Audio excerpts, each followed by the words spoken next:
Jangan lupa subscribe YouTube channel Metro TV News dan jangan lupa nyalakan notifikasinya. Pemirsa, minyak goreng curah masih sulit ditemukan warga di pasaran. Di satu sisi, pemerintah berencana memberikan BLT untuk mengatasi masalah minyak goreng. Kita akan membahasnya bersama dengan pengamat kebijakan publik Trubus Rahadiansyah. Selamat siang Pak Trubus. Ya, selamat siang Mbak. Pak Trubus, terkait dengan minyak goreng curah, Menperin sudah sesumbar minyak goreng curah akan banjir di pasaran, tapi faktanya di lapangan masih sulit ditemukan. Bagaimana tanggapan Anda? Iya, saya melihat memang kebijakan ini seperti tidak efektif gitu loh dalam rangka untuk memberi perlindungan kepada konsumen, Mbak. Karena apa? Karena pada akhirnya konsumen juga yang dirugikan, meskipun kebijakannya sudah diupayakan untuk berubah-ubah gitu loh. Artinya di sini kebijakan pemerintah yang inkonsisten ini menyebabkan kemudian respon publik juga cukup ini, Mbak, cukup mengalami situasi kebingungan gitu loh. Karena apa? Karena pada akhirnya kebijakan yang ada justru memberatkan masyarakat, apalagi sekarang di tengah mau lebaran seperti ini harga-harga naik semua, sehingga kebijakan yang ada justru membuat masyarakat pada posisi yang paling dirugikan, paling menderita gitu loh, Mbak. Kemudian ada solusi terdekat dari pemerintah akan memberikan BLT untuk masyarakat untuk mengatasi masalah minyak goreng ini. Tepat tidak, Pak? Iya, menurut saya tidak tepat karena persoalannya kan kalaupun bantuan, ya namanya bantuan apa saja positif, Mbak. Tetapi persoalannya ini kan soal minyak goreng ini bukan pada persoalan bagaimana kita memberikan perlindungan kepada konsumen, tetapi persoalannya adalah bagaimana memperbaiki tata kelola.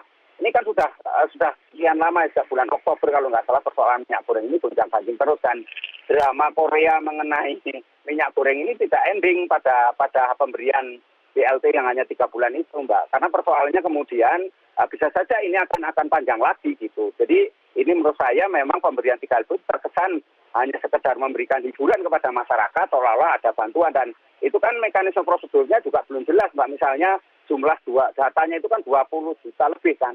Nah, data ini kan data Kemensos, seperti ketahui bahwa data Bansos itu sampai hari ini kan validitasnya kan diragukan, Mbak. Ada potensi-potensi penyimpangan di situ. Jadi artinya validitas data, keakuratan data ini menjadi pertanyaan publik gitu loh. Nah, kalau kemudian kita memberikan Bansos pada posisi seperti yang sekarang dilakukan oleh Kemensos dalam BLT ini, persoalannya kemudian apakah itu akan tepat sasaran, meskipun pemerintah sudah membuat istilahnya kriteria lah, prasyarat-prasyarat, diantaranya penerima BPNT, kemudian PKH atau juga PKL. Tetapi dalam implementasinya itu tidak mudah di lapangan, Mbak, karena persoalannya data yang ada itu di daerah terutama banyak sekali yang tidak sinkron, tidak harmonis menurut saya itu, Mbak. Kemudian apa opsi yang mungkin bisa jadi kebijakan terdekat yang diambil oleh pemerintah untuk mengatasi masalah ini, Pak? Kalau menurut saya opsi yang terdekat tetap pemerintah hadir mengintervensi, yaitu melakukan operasi pasar, Mbak. Operasi pasar memberikan harga yang sesuai gitu. Tetapi kalau sekedar melalui BLT ini ya memang dianggap sebagai salah satu solusi. Tapi menurut saya ini solusinya memang solusi yang kurang komprehensif gitu loh, Mbak. Lebih baik pemerintah yang karena kaitannya hanya pertimbangannya pada saat lebaran ini ya, karena ini kan mau menghadapi lebaran. Nah, itu memang yang paling efektif adalah operasi pasar, Mbak. Jadi yang harganya dikembalikan ke harga keekonomian. Misalnya keekonomiannya itu kalau kemasan itu ya sekitar 16 sampai 20 ribu lah per liternya. Misalnya seperti itu.